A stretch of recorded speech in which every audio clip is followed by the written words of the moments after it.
샬롬. 1월 28일 화요일 이슬기도에 오신 여러분 환영합니다. 예, 명절 또 연휴 기간 잘 보내고 계십니까? 우리 암송하면서 같이 한번 또 시작해 보도록 하겠습니다. 에베소서 6장 18절입니다.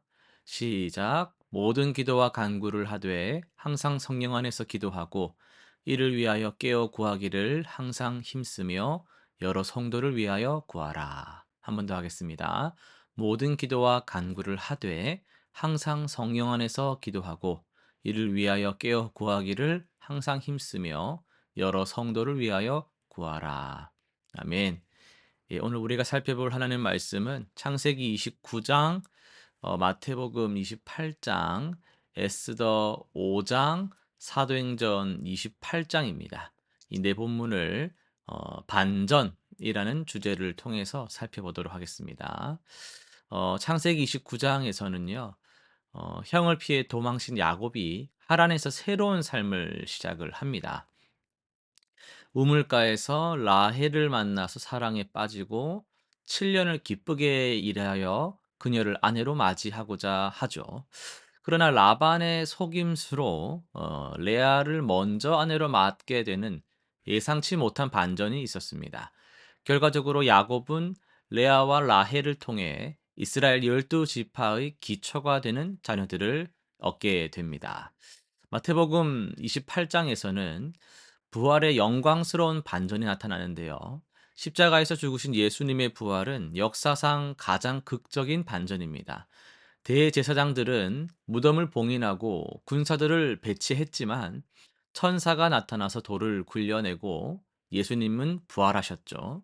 슬픔에 잠긴 여인들은 부활하신 주님을 만나서 기쁨을 얻었고, 제자들은 대위임령을 받아 복음 전파의 사명을 부여받았습니다. 그리고 에스더 5장에서는 죽음에서 생명으로의 반전이 나타나는데요. 왕후의 자리를 잃을 수 있고 죽음까지 각오해야 하는 상황에서 에스더는 담대하게 왕 앞에 나아갔습니다. 하나님의 은혜로 왕은 금규를 내밀어서 그녀의 생명을 보장했고 에스더는 지혜롭게 잔치를 베풀어서 왕의 마음을 움직입니다. 반면 교만한 하만은 자신의 높아짐에 도취되어 있었지만 곧 그의 계획은 무너지게 됩니다. 그리고 사도행전 28장에서는 위기가 기회로 바뀐 반전이 나타나는데요. 풍랑을 뚫고 멜리데 섬에 도착한 바울은 독사에 물리는 위험한 상황을 맞습니다. 그러나 아무 해도 입지 않자 섬 사람들은 그를 신으로 여기게 되었고 이를 통해 복음을 전할 기회를 얻었습니다. 로마에서도 감금된 상태였지만 오히려 자유롭게 복음을 전할 수 있었던 것은 하나님의 놀라운 반전이었던 것이죠.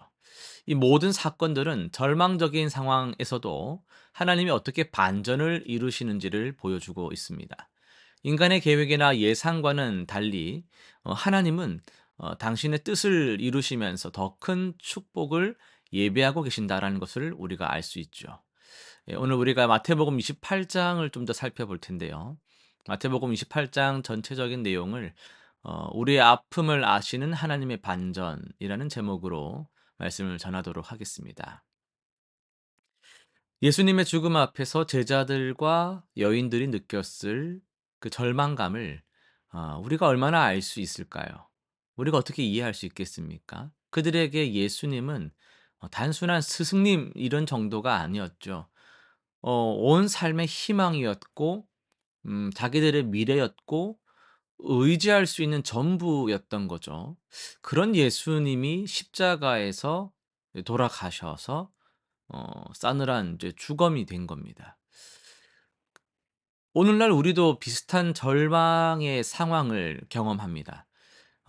예를 들면 뭐 의사 선생님께서 "더 이상 방법이 없습니다." 뭐 이런 말들을 하실 때, 아니면 평생 일군 사업이 여러 어려운 환경 속에서 하루아침에 무너질 때, 내가 신뢰했던 관계가 배신으로 끝이 날 때, 뭐 여러 가지 복잡한 일들이 많이 일어나죠. 그럴 때 우리는 머리가 안 돌아가고 막 심장이 벌렁이면서 스트레스를 많이 받고 염려와 불안 속에서 죽음과 같은 고통을 겪게 됩니다. 기도도 하지만은 그 기도의 내용들이 '하나님 정말 이렇게 끝나야만 합니까? 이게 정말 맞습니까?' 이런 울부짖음이 우리에게는 나오게 됩니다. 저는 오늘 여러분에게 뭐 "그렇지만 믿음으로 이겨내십시오." 뭐 이렇게 쉬운 말씀을 드릴 수가 없습니다. 그런 말들이 맞는 말이겠지만 "믿음으로 승리하라." 뭐 맞는 말이라는 거 다 알지만 어 그런 말을 듣는 상황에서 그런 말은 더 아픔을 깊게 만들 수도 있다라는 것을 우리는 알죠. 부활의 소망 좋습니다. 그런데 그 부활의 소망을 이야기하면서도 우리의 현실적인 고통과 눈물을 인정하지 않을 수는 없습니다. 그럼에도 우리가 오늘 예수님의 부활 이야기에서 주목해야 될 부분들이 있습니다.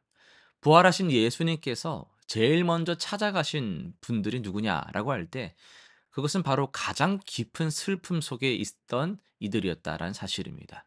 울며 무덤을 찾은 막달라 마리아에게 두려움에 떨던 제자들에게 직접 찾아가셨습니다.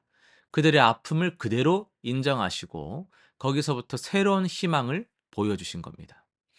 오늘 우리에게도 부활하신 주님은 같은 방식으로 찾아오십니다.